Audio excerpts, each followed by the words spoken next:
Hello everybody and welcome back to ChartBark, where we speak about the markets and most importantly the Nasdaq here. So let's just go ahead and jump right into it today. Today is a very interesting day because I do want to show you what I think is going on here on the daily time frame for the Nasdaq 100. As I'm making this video, it's about 3:08 here in France, so about 22 minutes out from market open right now.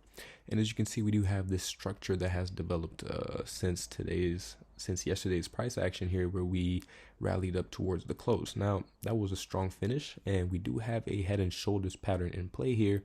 If we can basically get a higher low from this level, if we come down here, even if we break this and we come down here and get a higher low here anywhere above this, then I expect us to go higher, because we did come and breach this little critical zone right here, right at 14,630.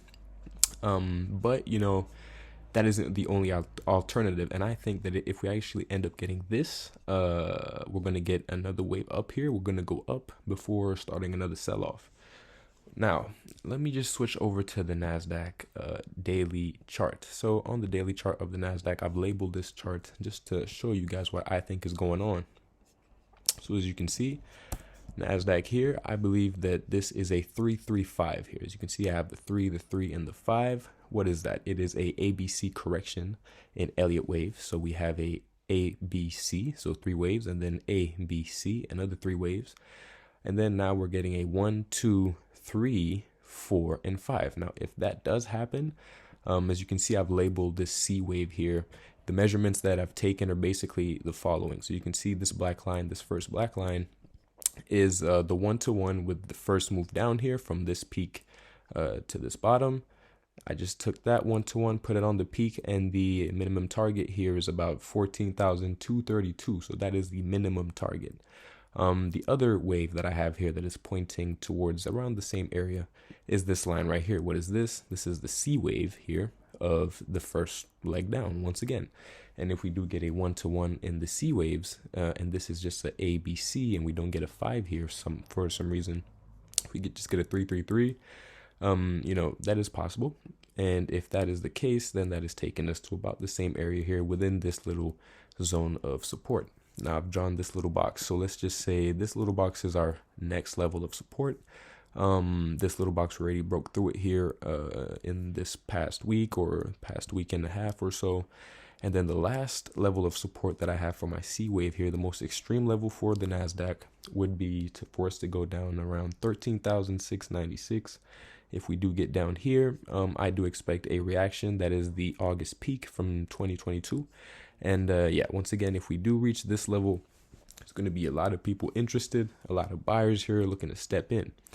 Another thing I want to show you on this Nasdaq daily chart here, we have a divergence, that is a possible divergence that is about to draw itself out here. As you can see, between the lows that we're currently making right now and the lows from the very bottom when we had in December here on the Nasdaq, we're getting the divergence here between these 2 points. Nasdaq would have to go down a little bit lower, so that would make sense in my 1, 2, 3. If we come here and rally a little bit today, 4, and then 5 crash a little bit more, that would make sense to me. We would go and make a divergence here, either getting equal lows or a little bit of a lower low here, while the market, of course, is super far away from getting a lower low. So we are watching all of these things here on the Nasdaq currently. Let's just go back into the US 100 daily chart here. So this is right now, we're about almost 15 minutes away from the open. We're continuing to go down. What do we have? I'd like to go on the hourly chart. We do have this little channel here, and this could be an accumulation little pattern. Now, if we come here, hit this point, and then we sell off, we could break this and then get a capitulation move here to the downside. Why am I looking for a capitulation move? Well, basically because, look, let me just show you guys the PCC. Yesterday, the PCC spiked, and it might be spiking again today. Is this today's data?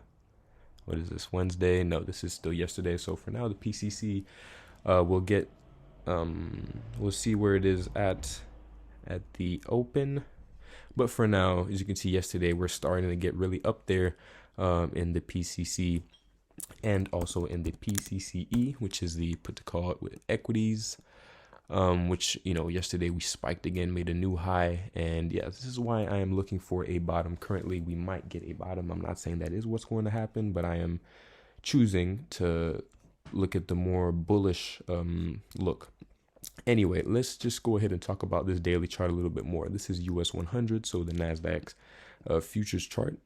What could happen if we rally up, crash again, and then let's say rally up here, back test this trend line? Everyone is gonna say, you know, back test. We come here, sell off, get a higher low, and then get back into this channel. That, guys, is extremely bullish. And these kinds of moves, if we are to get back into this, you know, very steep channel here on the Nasdaq, if we get back in there, that tells us that we're probably going to get a throw over of the higher of the top boundary here of the channel. So you really want to be looking at what goes on here, you know, surrounding this level. If we just continue breaking through, do a ton of technical damage, then we might turn bearish. But for now, there really isn't any reason for us to turn bearish. As you can see in the weekly time frame, okay, we're maybe gonna get our second week closed in a row below the 20-week moving average. But if we do bounce at these levels here, either this week or next week, you know, I'm telling you, this could lead to a big rally in the market, to all-time highs, because we would be breaking the 78.6. We would take out this high without a doubt, and, you know, go on to make a new high before starting the real crash. Excuse me for that. So there it is. Let's see, what am I missing? PCC sequence counts. So on the sequence counts, we are getting, again, I got Michael Burry here. So Michael Burry did short the market here with puts, and this is, you know, of course, in a lot of people's mind, they're going to be thinking, oh, Michael Burry shorting the market, it's time for me to short too. And then they see this and they're like, oh my God, he's right.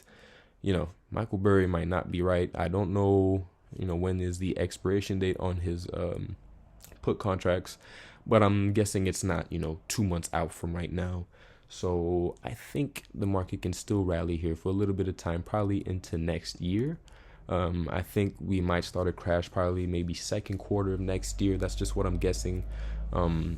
Whenever we start seeing, you know, the real recession come in, the real economic data really go negative, you know, like the jobs, and we start seeing unemployment rise, and then, you know, when rates start getting cut, then at that point we could start talking about the big, you know, massive crash that is about to take place here.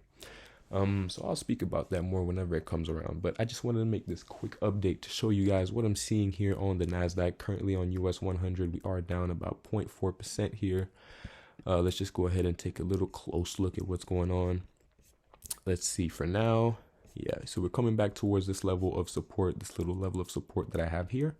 If we do get, once again, a higher low, higher than this point, then, you know, watch your heads. We're definitely going above this level and probably going up to the gap fill on, or a gap resistance here on Nasdaq. So, excuse me. So probably around like 14,855, or, you know, a little bit higher. I don't know. We'll see. We'll pop out the fibs. And oh yeah, something that I did want to show you is this. If this is indeed a 335 here, so I can just get rid of these because you already know what these are. If this is a 335 and we do correct this third wave, that is this right here, then what can we do? We can take a fib retracement. You can see we already had a pretty deep first wave correction. Let me just go and measure that as well. If this is indeed a 5-leg push lower, I'll just tell you where we went to. So as you can see, we went to the 78.6. It's not very clear. Let me just remove this one so you can see that a little bit better. So in wave one, we went down to, back up to the 78.6 here in a deep correction. So we can think that wave 4 is going to be shallow. What does that mean? If we get a shallow retracement, you want to keep an eye out for these levels right here. Boom, the 38.2 and the 50% retracement. These are the two levels, once again, coming in right at gap resistance. Right at the gap fill and at gap resistance.